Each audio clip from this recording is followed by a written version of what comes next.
करते हैं कूलाम का नियम। कूलाम नियम,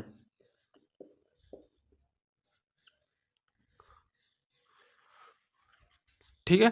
कूलाम का नियम क्या होता है, ठीक है दोस्तों। यहाँ पर मैं रख दिया Q1 आवेश को, यहाँ पर मैं रख दिया Q2 आवेश को, दोनों के मध्य में R दूरी है, इन दोनों के मध्य में जो फोर्स लगेगा वो आपका कहलाएगा कूलाम फोर्स, ठीक है। कोई दिक्कत नहीं है ज़्यादा, मैंने मतलब पहले आपको समझा दिया है क्या होता है। अब डायरेक्ट कॉन्सेप्ट पर आते हैं, इसकी डेफिनेशन लिख लें। तो इस नियम के अनुसार जब दो आवेशों को r दूरी पर, जब दो आवेशों को Q1 आवेश या Q2 आवेशों को r दूरी पर व्यवस्थित किया जाए तो उन दोनों आवेशों के मध्य में जो बल लगता है या लगने वाले बल को हम क्या कहते हैं, कूलाम बल कहते हैं। ये किसने दिया था, कूलाम नामक वैज्ञानिक ने दिया था, वैसे और कुछ नहीं है, ठीक है। सिंपल डेफिनेशन आपको याद रखनी मेरी तरह, ठीक है। ठीक है, आइए कूलाम नामक भाई साहब कहते हैं कि जो दोनों आवेश होते हैं, ये दोनों आवेश क्या होते हैं, बल के समानुपातिक होते हैं। क्या होते हैं, दोनों आवेश जो होते हैं वो डायरेक्ट बल के क्या होते हैं, प्रोपोर्शनल होते हैं। क्या होते हैं, प्रोपोर्शनल, समानुपातिक होते हैं, ठीक है। उसके बाद उन्होंने क्या था, वो जो दूरी होती है वो व्युत्क्रमानुपातिक का होल स्क्वायर होता है, मतलब इनवर्सली प्रोपोर्शनल उसका वर्ग होता है, ठीक है। तो आर स्क्वायर कर दिया। इन दोनों ने भाई साहब ने क्या कहा था, इसको मैंने मान लिया अपनी तरफ से समीकरण नंबर फर्स्ट। क्या मान लिया, समीकरण नंबर फर्स्ट, ठीक है। और इसको मैंने मान लिया समीकरण नंबर सेकंड। इन दोनों भाई साहब ने दोनों इक्वेशन को एक साथ लगा तो इस प्रकार से कुछ इनका थोपड़ा बन गया, ठीक है। एफ समानुपातिक Q1 अपॉन में Q2 बट्टे आर स्क्वायर। फिर उन्होंने क्या कहा था, समानुपातिक के चिन्ह को हटाएंगे तो यहाँ पर एक के आता है जिसे हम कहते हैं समानुपातिक स्थिरांक। क्या कहते हैं, कांस्टेंट वैल्यू है ये, समानुपातिक स्थिरांक। क्या कहते हैं, समानुपातिक स्थिरांक, ठीक है। तो इसकी जगह पर समानुपातिक के चिन्ह पर किस क्या आएगा, के और Q1 Q2 पहले से है, Q1 Q2 अपॉन में आर स्क्वायर। इन्होंने ही ये सिद्ध किया था वॉइस, और यहाँ से आगे कहकर मतलब जो कहा था उन्होंने कहा था यही आपका क्या होता है, कूलाम फोर्स होता है। कूलाम के जो भी इक्वेशन होती है वो यही फॉर्मूला होता है, एफ बराबर में के Q1 Q2 अपॉन में आर स्क्वायर। अब यहाँ से आगे हम इसे हल करके बताएंगे, एफ बराबर में के Q1 Q2 अपॉन में आर स्क्वायर। के यहाँ पर क्या होता है, समानुपातिक स्थिरांक होता है, इसकी वैल्यू होती है, के की वैल्यू होती है 1 में 4 pi epsilon not. Epsilon not की वैल्यू होती है 8.85 गुणा 10 की घात माइनस का 12 है, ठीक है।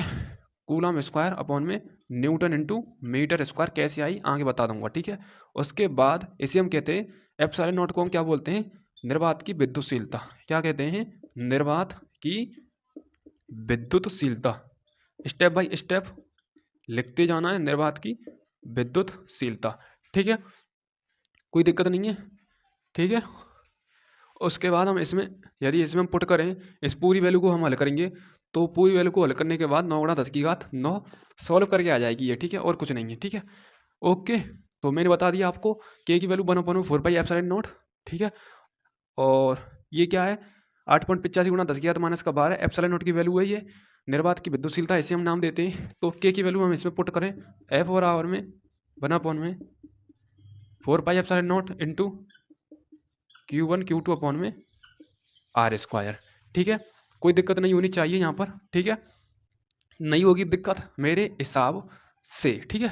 और दोस्तों मैंने जो ये हल किया है एप्सिलॉन नॉट, ये जो हल किया है एप्सिलॉन नॉट की वैल्यू मैंने ये क्यों लिखी है, coulomb square into newton into metre square. दोस्तों दो आवेश दे रखे हैं, आवेश का मात्रक क्या होता है, कूलम होता है, तो दोनों के लिए कूलम स्क्वायर हो जाएगा। दूरी क्या होती है, मीटर, मीटर का होल स्क्वायर दे रखा है तो मीटर स्क्वायर, ठीक है, कोई दिक्कत नहीं है। उसके बाद बल, ठीक है, देखो मैं हल करके बताता हूँ।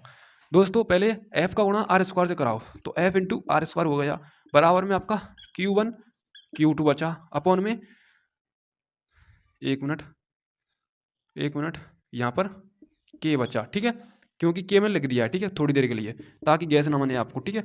एफ इंटू आर स्क्वायर और Q1 और Q2, ठीक है, बराबर में आपका क्या के बचा, ठीक है। अब मैं यहाँ से हल करूँगा, एफ का क्या होता है न्यूटन, दूरी का क्या होता है मीटर स्क्वायर, अपॉन में कूलम दो दे रखे हैं तो कूलम स्क्वायर, बराबर में इसकी वैल्यू क्या होती है 1 में 4 पाई एप्सिलॉन नॉट। क्या होती है 4 पाई एप्सिलॉन नॉट, ठीक है। अब जैसे ही मैं इसे बल दूंगा एप्सिलॉन नॉट को ऊपर लेना चाहूंगा तो ये भी मतलब बदल जाएगा, ठीक है, बदल जाएगा। तो बदलने के बाद जो स्थिति है कूलम स्क्वायर अपॉन में न्यूटन इंटू मीटर स्क्वायर आ जाएगी, ठीक है। गुरु गुरु के मध्य को ऐसे ही होता है कॉन्सेप्ट, ठीक है, ठीक है, यहाँ तक समझ में आ चुका। तो थम्स अप, ठीक है। निर्वात की विद्युतशीलता किसको कहते हैं हम, एप्सिलॉन नॉट को, ठीक है।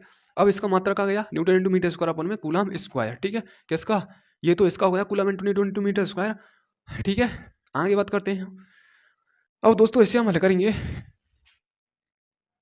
1/4 4 पाई 4, ठीक है। पाई की वैल्यू 3.14 रख देना और इसकी वैल्यू रख देना 8.85 गुणा 10⁻⁻12 है, तो ये 9 गुणा 10⁻9। सॉल्व करके आंसर आपका आ जाएगा। सॉल्व करते रहना, पूरा आपके लिए टाइम है, ठीक है, कोई दिक्कत नहीं है। अब यहाँ से आगे मैं इसे हल करूँगा, तो हल करने के बाद जो भी सॉल्यूशन आएगा वो हम देखेंगे, ठीक है। एक बार स्क्रीनशॉट लेना चाहें स्क्रीनशॉट ले सकते हैं, ठीक है। जल्दी, ठीक है, जल्दी करो।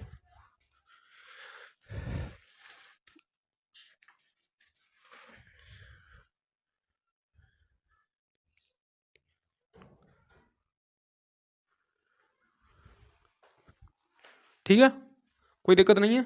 एक बार मैं इसे रफ करता हूँ, ठीक है। ये तो ऐसा ही मात्रक है इसका, ये एफ और आवर 1/4 ऐसा ही मात्रक है, newton into metre square coulomb square, ऐसा ही मात्रक, ठीक है। क्या है? ऐसा ही मात्रक। अब मैं CGS मात्रक लगाने वाला हूँ, ठीक है।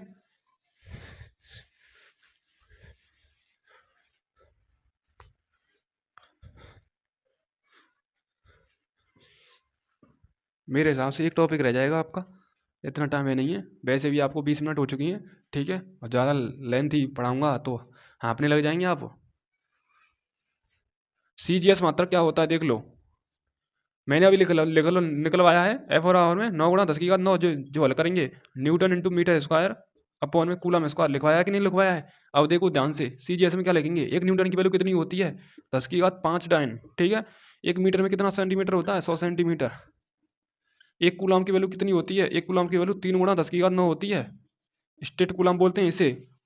पुट करो एफ और आवर में 9 गुणा 10⁻9, एक न्यूटन की वैल्यू 10⁵ है तो 10⁵ लिख लो, इंटू एक मीटर में 100 सेंटीमीटर है तो डबल लिख लेना, 100 इंटू 100 2 बार, ठीक है। अपॉन में एक कूलम की वैल्यू कितनी होती है 3 गुणा 10⁻9, तो 2 बार लिख लेना 3 गुणा 10⁻9, क्योंकि होल स्क्वायर हो रहा है वहाँ पर, ठीक है। कोई दिक्कत नहीं, हवाबाजी नहीं चलेगी। तो देखो 10⁻9 से 10⁻9 कैंसिल, कोई दिक्कत नहीं। 3×9, 3 से 3 कैंसिल, 10⁻4 यहाँ पर है क्योंकि ये पॉजिटिव पॉजिटिव में समान घातें आपस में जुड़ जाती हैं, तो 10⁻4 बैठेगा, यहाँ पर 10⁻5 है, ठीक है। तो ये 10⁻9 हो जाएगा, 10⁻9 से 10⁻9 टाटा bye bye, F over hour में 1 आ गया। CGS में एफ ओवर आवर में 1 आ गया, ठीक है, याद करो इसे,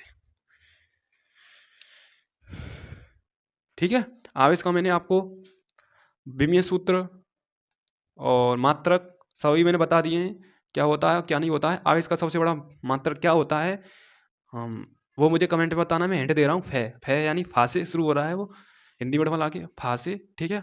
मुझे कमेंट बताना है, और सबसे छोटा मात्रक क्या होता है वो भी बताना है। एक फैराडे की, अरे चलो कोई दिक्कत नहीं है, एक फैराडे की वैल्यू कितनी होती है 96,500 कूलम होती है, ये भी लिख लेना, ठीक है। एक फैराडे की वैल्यू वेरी वेरी इंपॉर्टेंट है ये, एक फैराडे की वैल्यू कितनी होती है, ठीक है, 96,500, ठीक है। जिस दिन आप अपने रूम से बाहर निकलोगे ना, दुनियादारी में निकलोगे ना, उस दिन आपकी औकात पता चल जाएगी कंपटीशन क्या चीज़ है। अब उस ज़माने में मत जी कर रहिए, अब इस ज़माने में आ जाइए, क्योंकि 2025 आ चुका है। जब आप मार्केट में निकलोगे ना, तब आपकी वैल्यू पता चलेगा, और दूसरे इंसान की वैल्यू से आप कंपेयर करेंगे ना, तो कहीं ना कहीं वो आगे रहेगा आपसे, क्योंकि आप अंधेरे में रहकर जी रहे हैं। जब आप उजाले में बाहर आएंगे ना, तब आपकी औकात पता चलेगी कि कहाँ कंपटीशन पहुँच गया, कहाँ दुनियादारी जी रही है। अंधेरे में रहकर तीर मत मारो, ठीक है। उजाले में आ जाओ, जब पता चल जाएगा, हाँ अब आए ग्राउंड में, अब पता चलिए ना औकात अपनी, ठीक है। कुछ नहीं है, 96,500 कूलाम हो गया, ठीक है। और ये आपका जो भी है कूलाम का नियम मेरी तरफ से ऑलरेडी खत्म है, ठीक है। अब बचा आपका अध्यारोपण का सिद्धांत, इसे मैं अभी संपन्न कराता हूँ, ध्यान से देख लो, ठीक है।